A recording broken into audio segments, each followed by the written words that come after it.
you for giving me this. I am calling Sri A.B. Ekajam to please speak. Thank you for this time. As I get up to speak on a troublesome moment in the history of India that has never happened, called the tragedy of Manipur, which is sought to be silenced by the government. And it is an irony that such an important matter which is sought to be silenced gets an opportunity as the midnight hour approaches. And this reminds me of the fact that people in my home state, the time is 2 hours ahead of Delhi. And we have been dancing on the tune of Delhi and the time that is supposed to be approaching 12 at the moment. People like Janu Barua and others have demanded for years that Northeast should have a separate time zone. Only then you will be able to live with dignity and a sense of well-being. The kind of priority that I can sense is this moment that I get a chance to speak. Mr. Speaker, sir, I'm just Mr. Chairman, I'm drawing your attention to the absence of Manipur in the President's address. This is not a simple absence. It is a reminder of a Rashtra Chetna which excludes people. You must realize that more than 60,000 people are languishing in relief camp in wretched conditions for the last 1 year. If anybody is read partition of the subcontinent, which I have done, I was associated with a research project. We have interviewed more than 1,500 survivors of partition of 1947, and you are witnessing the same thing. People are living in wretched conditions that I cannot even mention here. 60,000 people homeless is not a joke. 200 plus people died. And there has been a civil war-like situations where people are armed to the teeth and roaming around and fighting each other, defending their villages. And the Indian state is a mute spectator to this tragedy for 1 year. I must remind this House that each and every square centimeter of Manipur is covered by a central armed forces. It is one of the most militarized areas in this country where you have more armed policemen than the civil police, besides the armed forces of the Union. Despite this, how is that 60,000 people were rendered homeless and villages in thousands were destroyed? And yet, our Prime Minister remained mute, not even a word. And the presidential address did not even mention that. Shame. And I said that this silence is not normal. It is a reminder of the fact which many scholars have said, that there is a continuity between colonial and the post-colonial period. Today we are observing a day where we begin a new criminal laws, seemingly discarding the colonial heritage.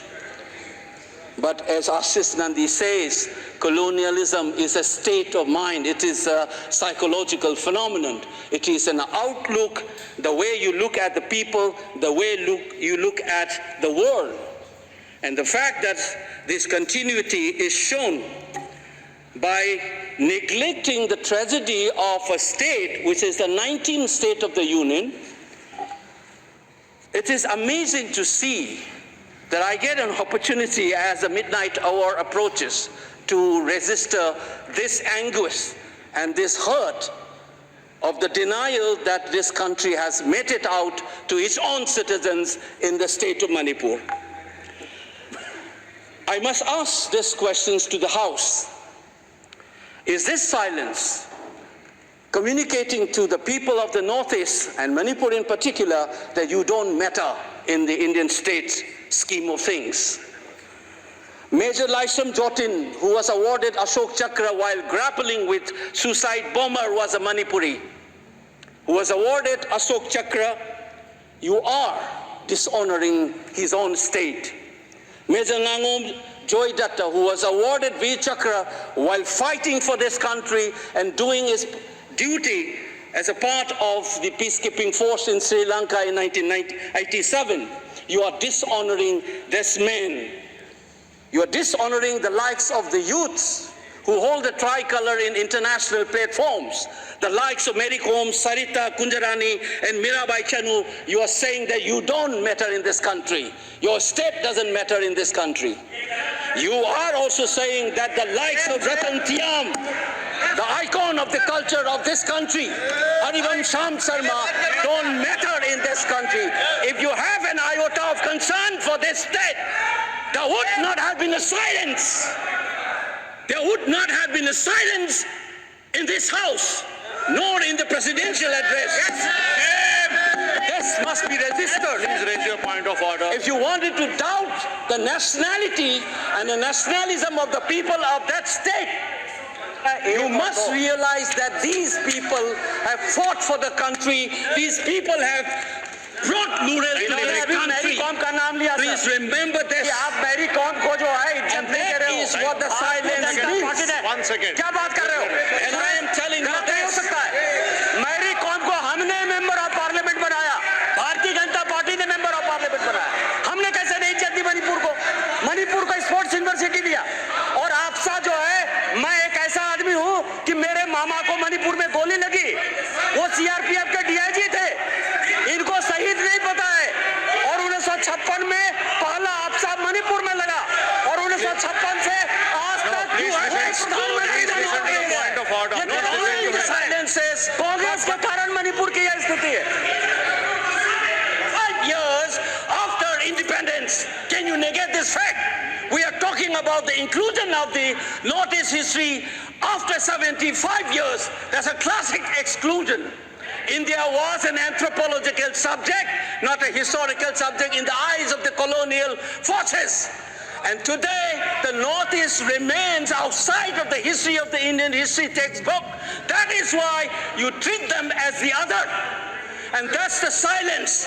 And the silence on the Manipur tragedy is not unique. It is a reflection of this general continuity of the colonial in the post-colonial. It is sad to see a nationalist party like the BJP will feel comfortable with this silence on the tragedy of Manipur. Keep your hands on your heart and think about the 60,000 people who are linguistic in relief camps. And those mothers, those widows, think of them.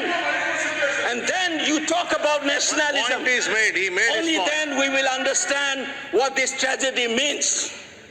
And Mr. Chairman, the hurt, the anger has thrown a nobody like me to be part of this temple of democracy. Beating the BJP cabinet minister, think about the pain. If you hear an anxiety, anguish, and pain in my voice, please go back and see those 60,000 people linguisting in the relief camp. Don't talk about partition remembrance till you bring that. I would keep quiet the moment the Prime Minister opened his mouth and the Nationalist Party says that Manipur is part of India and we care for the people of that state. Only then I will accept what is nationalism in our face. Thank you, Mr. Chairman.